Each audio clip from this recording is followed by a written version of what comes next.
అటు ఇటు ఏదైనా ఉండొచ్చు, రాజకీయాల అతీతంగా ప్రజలను అభివృద్ధి చేసుకోవడమే మా ప్రభుత్వం యొక్క లక్ష్యం, ప్రథమ బాధ్యత.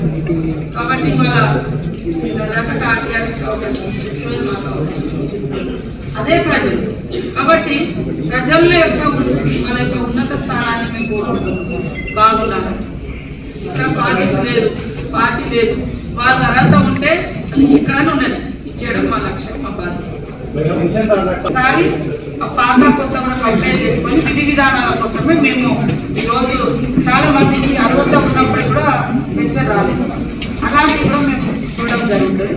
తప్పకుండా పాత ఇప్పుడు కంటిన్యూ అయితే సేమ్ టైంలో పెంచేది కానీ ఇంకా కవర్ కానటువంటి వాళ్ళు కానీ కవర్ అయి ఉన్నా కూడా ఇందులో మళ్ళీ లిస్ట్, కొత్త లిస్ట్ అనేది బయటకు వస్తుంది. కాబట్టి ఇంకా మేము ఆ పథకం స్టార్ట్ చేసిన కాడి నుంచి పాత కొత్త అందరినీ కలిపేసి ఇచ్చుకుంటూ వస్తాం. సహకారం తీసుకోమని చెప్పిన తర్వాత ఏఎన్ఎంలు కానీ అంగన్వాడీస్ కానీ సెక్రటరీస్ కానీ ముందు రోజే వాళ్ళకు దరఖాస్తులు ఇస్తాం.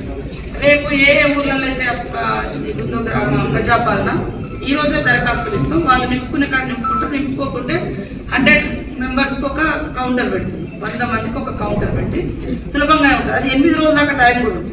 వాళ్ళకు మన అధికారులు స్థానిక అంటే యూత్ కూడా మేము పిలుపునిస్తున్నాం, సహకరించండి. ఇలాంటి వెనుకబడ్డ ప్రాంతాలను ఫిల్అప్ చేసి ఇవ్వండి, అందరి సహకారం చేస్తాం. వాళ్ళకి ఇబ్బందికరంగా ఉంటే అధికారులు నేర్పిస్తాం.